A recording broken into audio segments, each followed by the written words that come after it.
Hello everyone, I am Dr. Suresh, your Games Academy faculty for Biochemistry. First of all, I would like to congratulate all the FMGE aspirants who have appeared for FMGE 2023.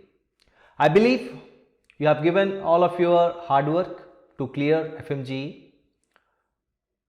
You are done and dusted, so now you sit back and relax, wait for the results. So in this session, I will try to recall all the possible questions tested with possible answers that I have been collected from the various social platforms posted by the students. So let us begin with the session. So the first question that has been asked, that in liver ApoB gene is completely translated to ApoB100 and in intestine it is translated to ApoB48. Which of the following mechanism explains this? So the possible options they have given: RNA editing, gene splicing, option C alternative polyadenylation, option D gene rearrangements. So one basic aspect you have to remember here, this is the question related to RNA. Why? I will tell you. So any protein synthesis, if you see in the cell, first DNA has to convert to RNA by transcription and RNA to protein by translation. So here we are talking about ApoB48 and ApoB100 protein. So here DNA is like ApoB gene and functional mRNA which produces ApoB protein, which is like 48 and 100. So I will tell you the difference. See, single gene coding for multiple proteins. So why the variation? So here ApoB48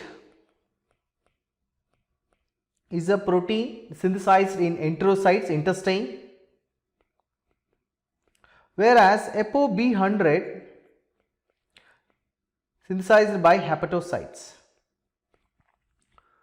Okay, but both different location, right, but coded by the same gene, ApoB gene. Why the difference? So when functional mRNA produced in nucleus, it will come to the cytoplasm. Okay, in cytoplasm what happened? Cytoplasm of enterocytes, okay, cytoplasm of enterocyte, there is an enzyme called cytidine deaminase. Cytidine deaminase, this is the enzyme present in enterocytes, cytidine deaminase, which replaces CAA codon with UAA. We are all aware, stop codon UAA. So as this RNA involved in translating the protein, ApoB protein in enterocytes, because of the cytidine deaminase, there is insertion of stop codon on the protein synthesis. So that protein synthesis will be prematured and protein synthesis will stop, and truncated protein that will be synthesized, that is B48. Only 48% of the B protein will be synthesized, so that's why ApoB48. But this is not in case of ApoB100, which is exclusively synthesized in hepatocytes. And now we will see where these ApoB48, ApoB100 is useful. So there are lipoproteins which useful in transportation of lipid from intestine to liver and liver to other parts. So ApoB48, as said, it is produced in intestine, so it is attached with chylomicrons, and ApoB100 VLDL synthesized from liver, so VLDL to LDL, right. So these are the things. So as the modification is happening at functional mRNA level, okay, what happened? Functional mRNA, when it comes to cytoplasm, as protein synthesis takes place, this cytidine deaminase interrupts the process by inserting stop codon. So the truncated protein will be produced, that is immature or premature protein. So that's why ApoB100. Okay. So it is the case of RNA editing. So the correct option is RNA editing. RNA editing. So gene splicing, in case of introns and exons. Alternative polyadenylation, it is modifications for RNA, and gene rearrangements, it is modifications to DNA, right. So this is case of RNA editing. In RNA, because of cytidine deaminase, there is insertion of stop codon, right. Okay. The second question, vitamin A deficiency leads to. Vitamin A deficiency leads to. So what are the things? So from school days we are learning this, right. The options has been asked: xerophthalmia, beriberi, pellagra, neuropathy. First we will rule out the possible options. So here beriberi is because of B1 deficiency, that is thiamine, okay, and pellagra because of deficiency of B3 water soluble vitamin, niacin, and neuropathy because of B6 deficiency, you can see. So these are all water soluble vitamins, and only one thing left, that is xerophthalmia. So we are all aware vitamin A otherwise known as anti-xerophthalmic factor. Right, anti-xerophthalmic factor. So we have already learned that what are the active forms. There are three active forms of vitamin A are there. One is retinol and retinoic acid.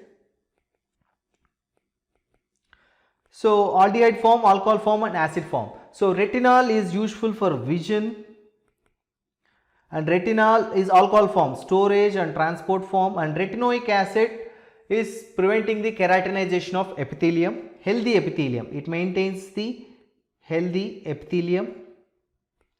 And here retinoic acid, again two types are there: all trans retinoic acid and 13-cis retinoic acid.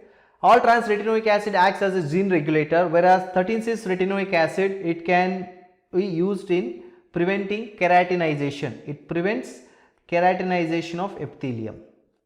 Okay, keratinization of epithelium, that is the thing. And retinol in vision, what happens here in vision and retinol? Rhodopsin. In rod cells, there is a visual pigment called rhodopsin. It is a combination of protein and non-protein part, right? Rhodopsin. So it is made up of 11-cis retinal plus opsin protein part. So when light falls on rhodopsin, it is split into all 11-cis retinol will be converted to 11 trans retinal, and there is a generation of nerve impulse. Opsin will be separated. Again this trans retinal will be converted, isomerized to 11-cis retinol, and again combines with opsin and form rhodopsin again in retina itself. And 80% of the 11 trans retinol transferred to liver via blood, and there is enzyme alcohol dehydrogenase, and there is a isomerase enzyme will convert back to 11-cis retinol, and it will again transported back to retina for continuation of visual cycle, right. So that is the thing. So xerophthalmia, what is this? According to World Health Organization, there is a category, okay, they have categorized the vitamin A deficiency, like what to say, there is like numberings they have given, like XN, X1A, X1B, X2, X3A, X3B, XS and XF. So XN, X1A, X1B, X2, X3A, X3B, XS, XF. What is that? These are progression.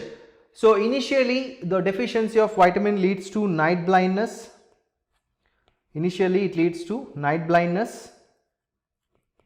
Okay, that's why XN. And X1A is xerosis of sclera. Xerosis of sclera. And X1B is Bitot spots. Remember Bitot spots, white triangular plaque like structures at the cornea. So this is X1B, B Bitot spots, B. Okay, X1B, okay, it is Bitot spot. And X2 corneal. Now so far we have seen sclera, okay. Now here cornea involved, corneal sclerosis, and X3A is if less than one third of cornea is keratinized. Okay, if cornea one third is less than one third of cornea is keratinized, that is comes under category X3A. If greater than one third of cornea is keratinized, that comes under category X3B. And XS is corneal scar, you can see in the severe form of deficiency vitamin A.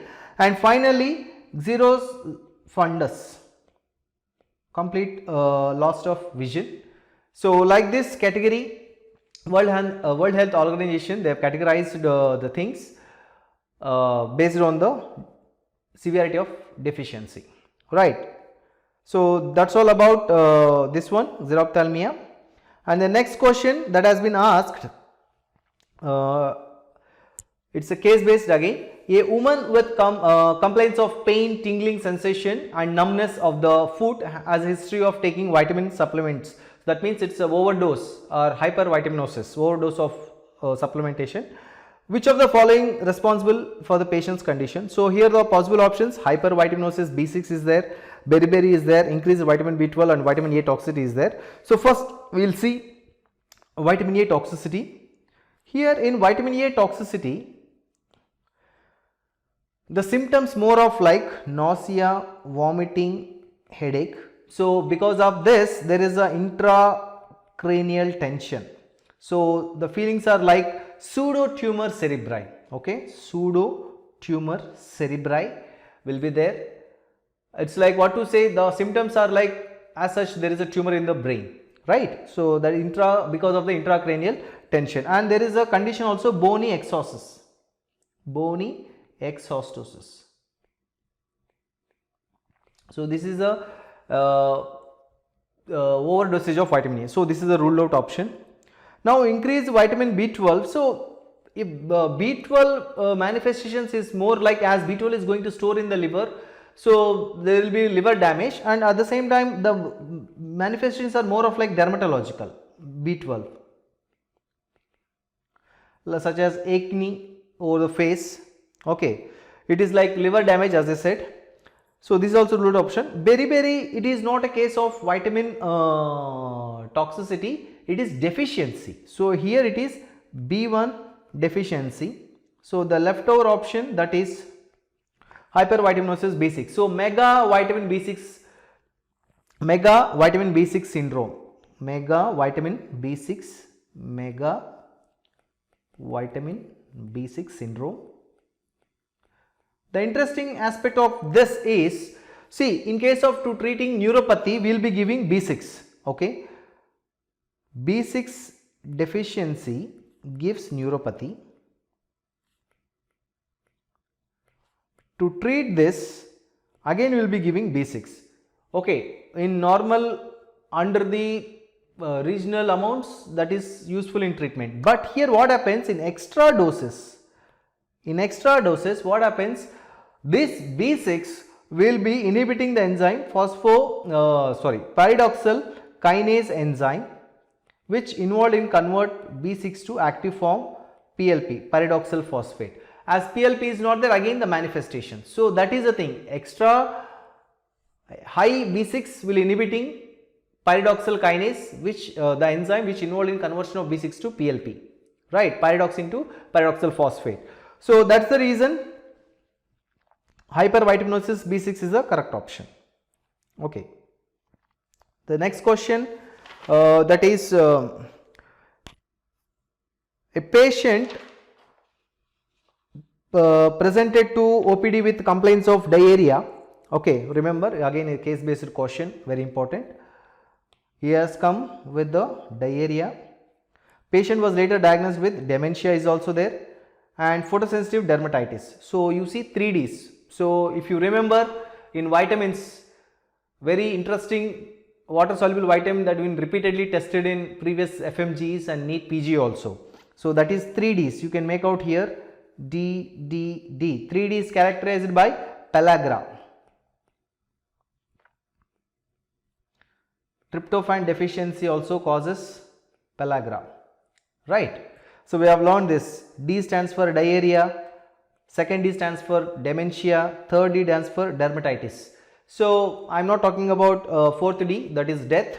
Usually book says that if untreated, 3D leads to fourth D. Sometimes in MCQ they ask 3D characteristic symptoms leads to fourth D, that is death. Which vitamin deficiency? Pellagra. So what are the options here? Vitamin B6 they have given, so it's a wrong option, and niacin is the correct option. Ascorbic acid no, biotin is also no. So biotin causes alopecia, ascorbic acid delayed wound healing, and vitamin B6 causes neuropathy. So correct answer is option B, niacin. Again case based question here. A patient who was in excruciating pain all over his body was taken to the hospital in recent years. He has experienced these incidents frequently. When exercising vigorously, the ache begins. Anemia was detected by blood examination along with elongated red blood cells as opposed to concave ones. It was determined that it has sickle cell anemia. The substitution that takes place in sickle cell anemia is, so this is clear cut case of sickle cell anemia, and what is the reason? So here sickle cell anemia, few basic points. So it is an example of point mutation. I will tell you few points, okay, then I will go with the option. Sickle cell anemia is basically a point mutation. So what happens here? We already learned that 2 alpha chains, 2 beta chains in hemoglobin. So in globin chain, in beta chain, at 6th position,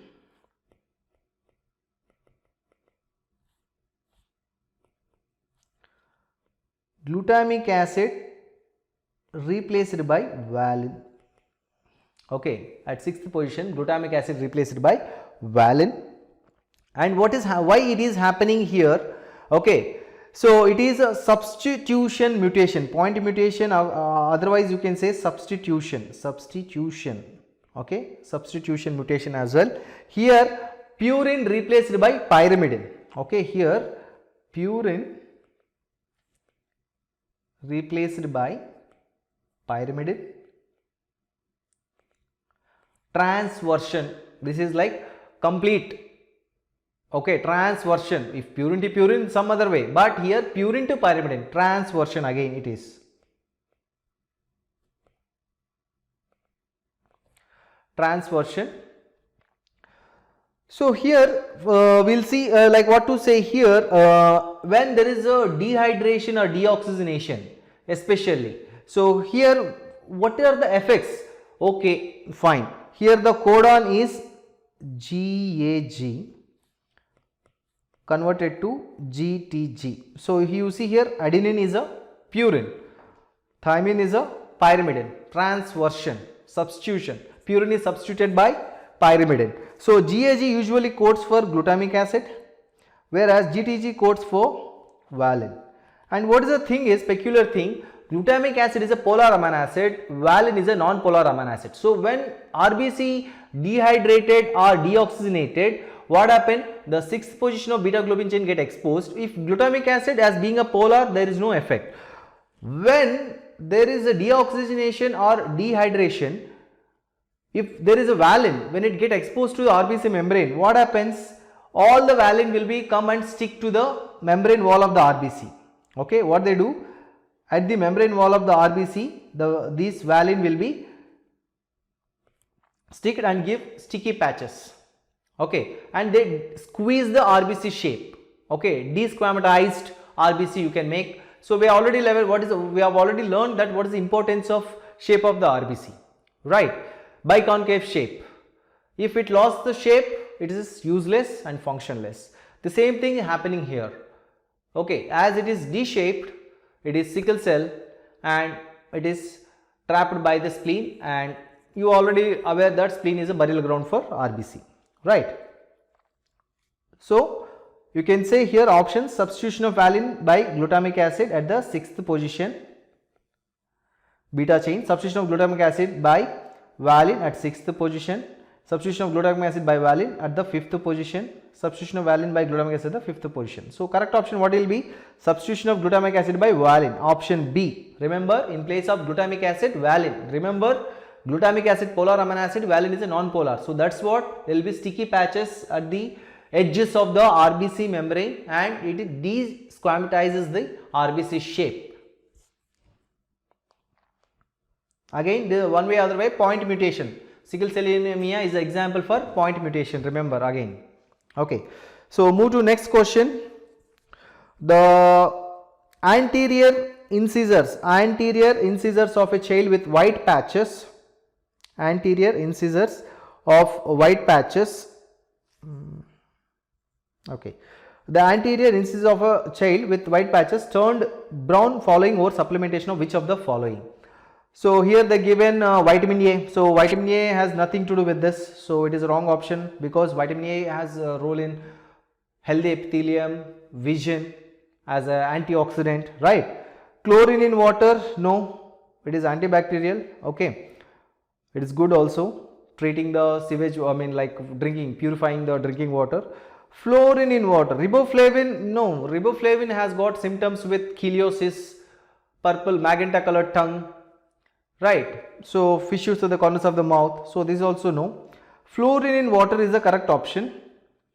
Why? Because fluorine, the normal, how much, if you are taking the consumption below 1.5 milligrams per day, that is sufficient. If it is more than that, if your consumption level is greater than 1.5 mg per day, then it is toxic, fluorosis, it leads to fluorosis. So dental fluoride, you can see there is a yellow patches on the teeth, dentia, okay, on the dentum of the teeth, right? So it is clear cut case of dental fluorosis. So that's why it is turning white patches, child with white patches down to brown following over supplementation with the following. So it is fluorine in water. So now other question, breastfeeding is contraindicated in which of the following conditions? Breastfeeding is contraindicated in which of the conditions? So breastfeeding, so breastfeeding, what it contains? Milk. Milk, what is the thing? Milk sugar, what is that? Lactose. So when baby consumes the milk,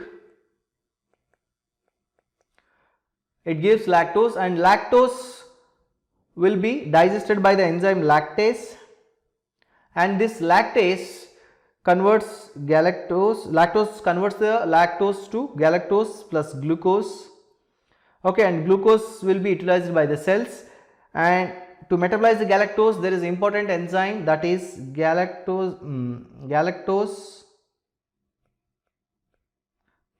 uridyl transferase to convert galactose to glucose, proper metabolism. In the deficiency of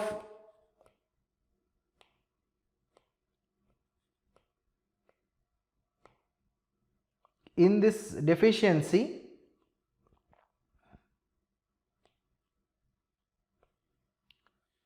there is accumulation of galactose in hepatic tissues and other soft tissues of the body, right, and leads to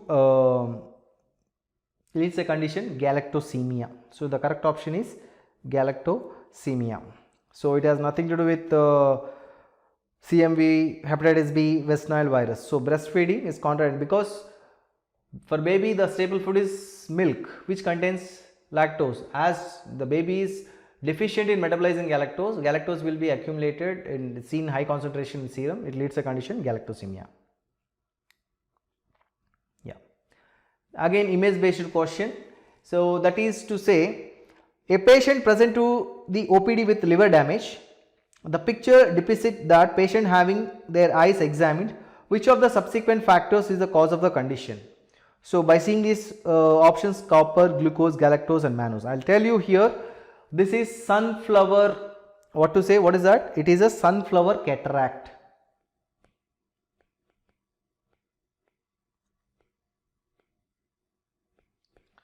Because of Wilson's disease. So we are already aware, copper, abnormality in copper metabolism. Abnormality in copper metabolism. Abnormality in copper metabolism. So if in case of glucose, so you can say in juvenile diabetes, it is like what to say, snowflake cataract you can see. Okay, snowflake cataract you can see in case of juvenile diabetes. And galactose you can say oil drop cataract. Oil drop cataract. I'll tell you the basis behind this. In copper, what happened in Wilson's disease? There is abnormality. There is a deficiency of a gene. What to say? ATP7B gene. Okay.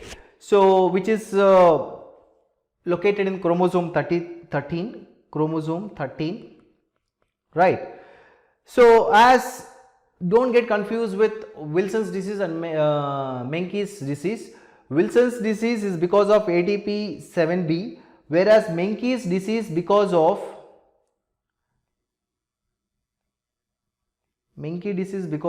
ATP7A.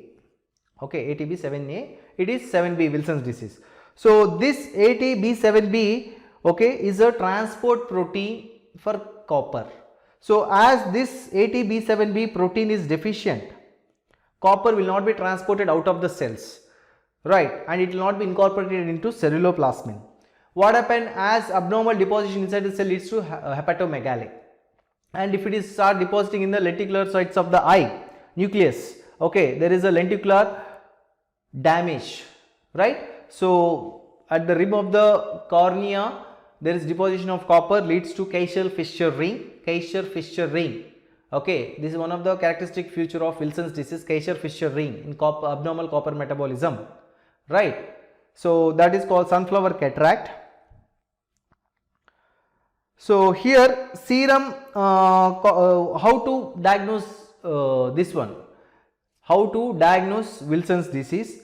So to say serum ceruloplasmin level supposed to be less than 0.2 grams per liter, and urine copper, urinary copper levels, I mean like it should be greater than 100 micrograms per 24 hours. Okay, and liver copper deposition, it should be more than 250 micrograms per gram. Okay, 250 micrograms per gram of liver cells, right. So these are the three parameters to identify Wilson's disease. Okay, the next question, which immunoglobulin present in serum plasma at the highest concentration? Remember IgG, I'll tell you in broad category. IgG is a, what to say, it is a monomer. IgM is pentamer, and IgM for primary immune response, IgG is secondary immune response, and IgA is present in secretions for surface immunity, and IgE is like local allergic reactions. So pentamer, high molecular weight, so it cannot pass placenta.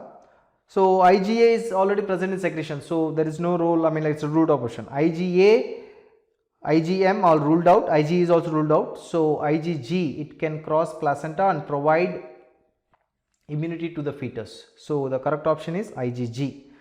You can get abundant amount of IgG in serum, which can cross, being monomer, it can cross easily the placenta and provide immunity to the fetus.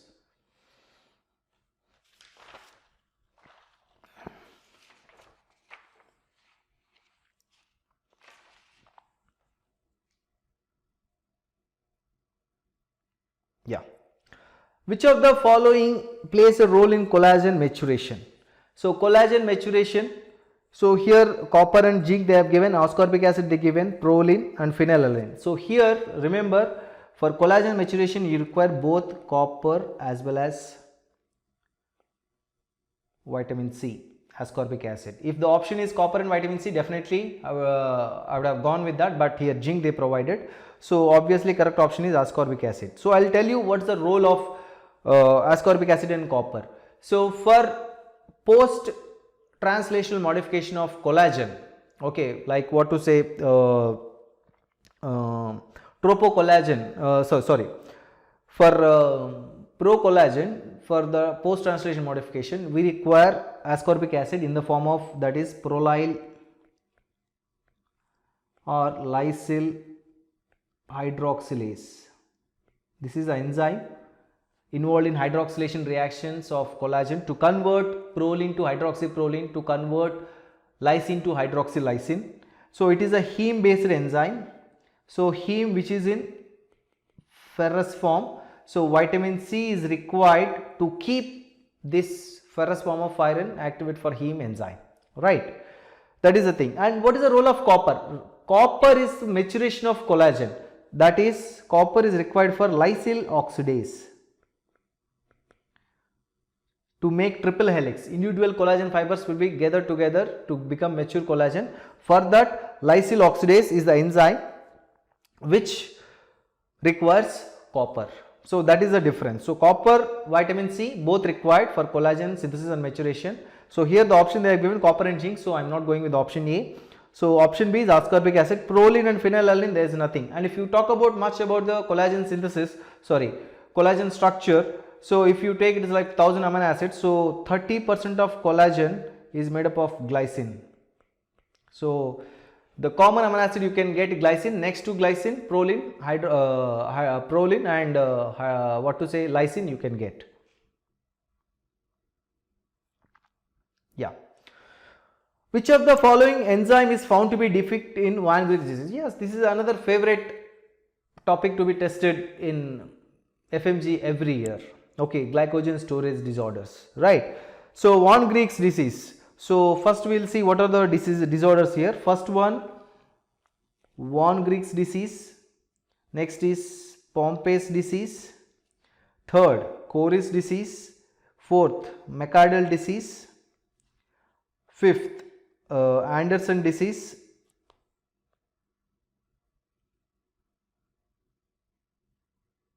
Fourth is Anderson.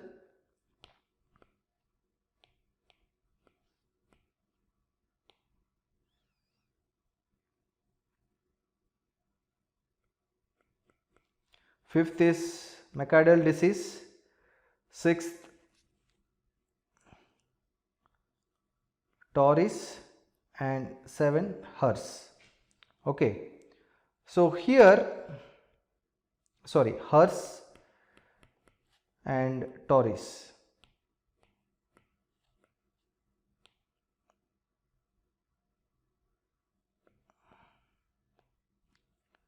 Hers disease and Torres disease.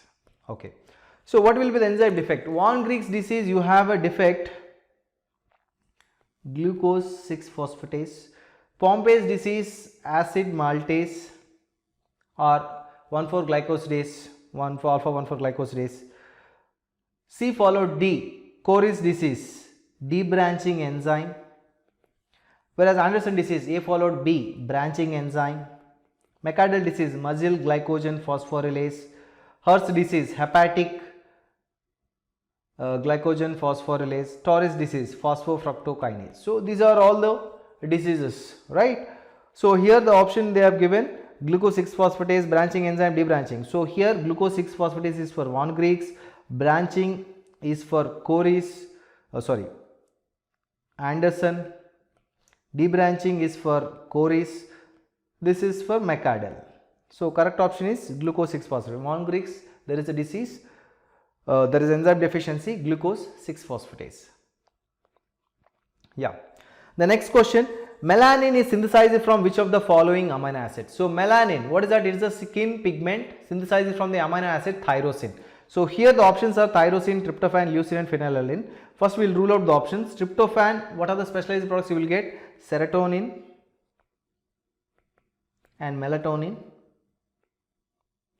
Leucine is a branched chain amino acid. So ketone bodies you can get. Phenylalanine you will be getting tyrosine, and tyrosine will be giving melanin. So both the options they have given. So both options are correct. So as phenylalanine converted to tyrosine, tyrosine is giving. So the correct option I can say tyrosine. Okay. And other, what are the products that are coming from tyrosine? So catecholamines are coming up. After that, what to say, dopa, right? Melanin. So many important substances you will be synthesizing from tyrosine. Next, thyroid hormone. So all these things are there. Yeah. Which of the following is a micro element? Which of the following is not a micro? Which of the following is not a micro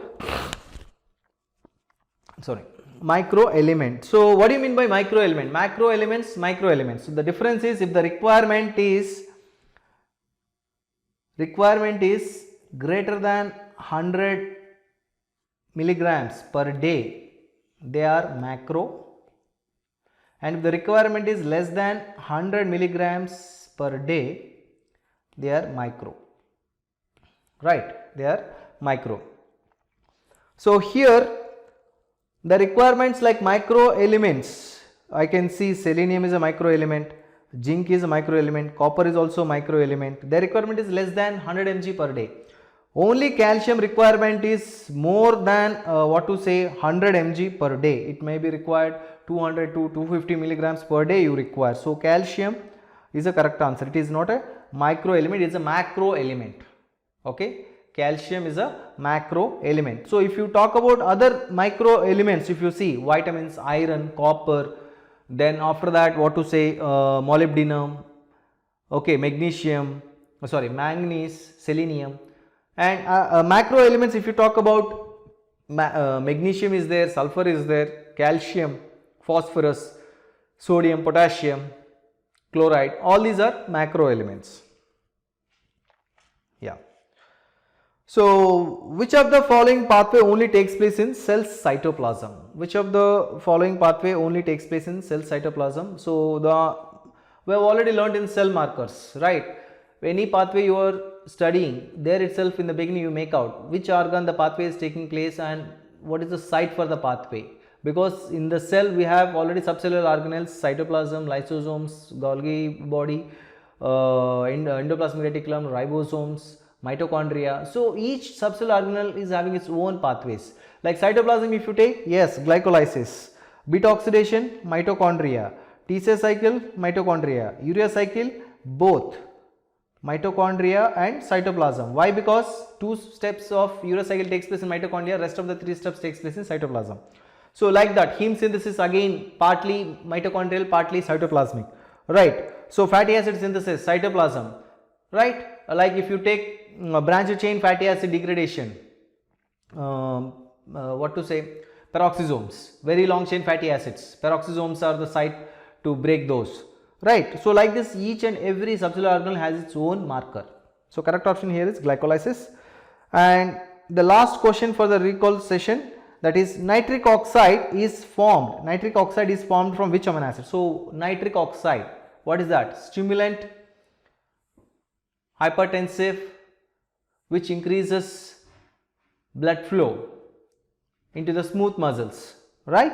So nitric oxide is synthesized. So other options we learn, I mean like tryptophan, we have already learned that, serotonin, melatonin,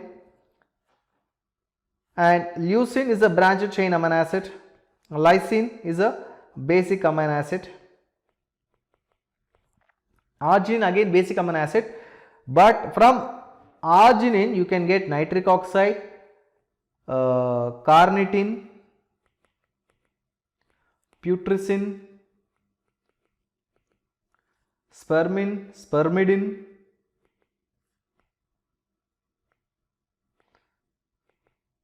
creatinine, because arginine combination with glycine and methionine will give you creatinine. So nitric oxide, okay, it is a potent vasodilator which increases the blood supply, okay, it is a vasodilator which is synthesized from the amino acid arginine, right?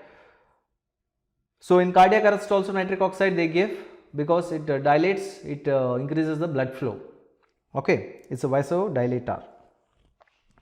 So these are all the questions that have been collected across the social media. So hope this recall session beneficial to you. Thanks for watching. Thank you.